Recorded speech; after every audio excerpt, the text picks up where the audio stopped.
Ayan, wala nang paligoy-ligoy pa. Simulan na natin sa ham. 8 pieces ang isang balot niyan. Bawat isang ham, hatiin mo sa 3 pilaso. Piraso.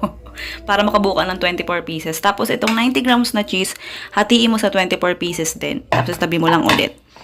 Ayan, gamit ka ng sangkalan para mas flat yung iyong pagbabalutan. Tapos ito, ang ginamit natin ay molo wrapper. Mahirap makabili niyan mga madam, pero sa Pure Gold meron. Oo, sa palengke mahirap maghanap eh. Oo, tsaka sa mga grocery. Kaya diretso ka na sa Pure Gold. Tapos, ayan, kuha ka ng sliced cheese, ilagay mo doon sa molo wrapper. Sa molo wrapper pala, 24 pieces lang din yung nagamit natin. Ayan, ganyan lang. Patong mo lang ng ganyan. Oo. Kaarte-arte, hindi pa ilapat ng maigi, ano? Lipat-lipat pa, no? Ayan, tapos sliced cheese, yung hiniwa natin yung cheese kanina. Oo.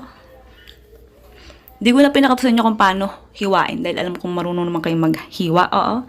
Tapos, ayan, i-fold mo lang, itiklop mo, i-rolyo mo, parang nagbabalot ko lang ng lumpia. Tapos, gamit ka ng tubig, sausaw mo yung kamay mo, tapos, ayan, ipahid mo sa molo wrapper sa dulo para dumikit. Oo, para malak mo yung molo wrapper. Para madikit. Ayan, ganyan itsura niya mga madam. Huwag kang mag-alala, hindi malulusaw yung cheese mo. Oo, basta gamit ka ng mga cheese na hindi agad nalulusaw. Huwag yung quick melt kasi lusaw talaga agad yan, masusunog. Ayan, 24 pieces yung nagawa sa recipe na to. Oo.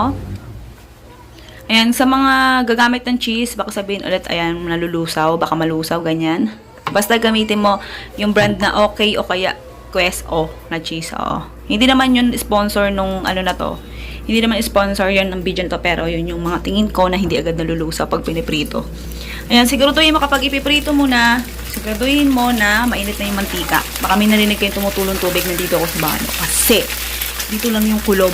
Oo, pag lapel, hindi ako yung voice over agad-agad kasi naglolo ko. Dahil malikot ang aking bunso. Ayan, para masigurado ko na hindi agad masunog o kaya pag hindi mo na deep fry o kulang yung mantika mo, kailangan mong ikot-ikutin, kailangan mong bilog, ang tawag doon, ipagulong-gulong, oo, ibali-baliktad kasi nga, kapos tayo sa mantika. Pero kung marami kang pabiling mantika, hindi mo kailangang ikot-ikutin yan. Basta damihan mo lang, i-deep fry mo, maluluto ng pantay yan. Oo. Sa case naman ng ham sa bandang mga dulo, mukha siyang sunog, pero hindi yan sunog mga madam. Para siyang super toasted, na malapit ng masunog ganun. Pero hindi siya sunog.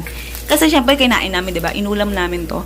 Hindi naman siya lasang sunog. Basta ganyan lang yung magiging kulay niya, mas dark. Pero hindi naman yung ganong pansinin, mga madam. Mamaya malalaman nyo kung bakit. Normal lang yung ganyan itsura niya, mga madam. Ayan. Tapos, hatiin mo sa gitna bawat isa, mga madam. Bale, ang pinaka-total na nagawa natin, kapag hinati mo sa gitna, 48 pieces. Ayan, ganyan yung itsura niya mga madam, diba? Hindi na napansin yung kaninang super toasted na ham sa labas. Ayan, tapos kumapit ako ng paper plates na maliliit. 16 pieces mga madam. Oo. Tapos, bawat paper plates, lagyan mo ng 3 pieces na ham and cheese rolls. Oo, pagandahin mo ang pangalan. Oo, para pag maganda yung presyo, walang magreklamo. Sa paglagay naman ng sausawan, pwedeng ketchup ang ilagay mo. Tapos, depende sa'yo kung gaano karami gusto mong ilagay. Pero kung gusto mong mayonnaise, pwedeng yun yung gamitin mo sausawan. Ayan, ito ang ating finished product, mga madam, ha? Ham and cheese rolls. Ayan, panoorin hanggang dulo para iwas reklamo, iwas pagkakasala. Pagtapos ng taste sa to, ayan, kain tayo mga madam bago pa man matapos. Sarap nito mga madam, super. Oh, pwede siyang pang-ulam, pwede siyang pang-papak. Maganda siyang street food. Inulam namin to mga madam, inulam.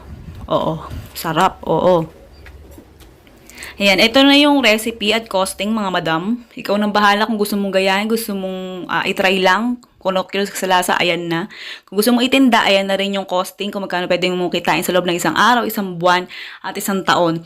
Kung ititinda mo to ng 24 pieces lang per day o 48 pieces. Oo. Ayan, good luck, goodbye. Love you.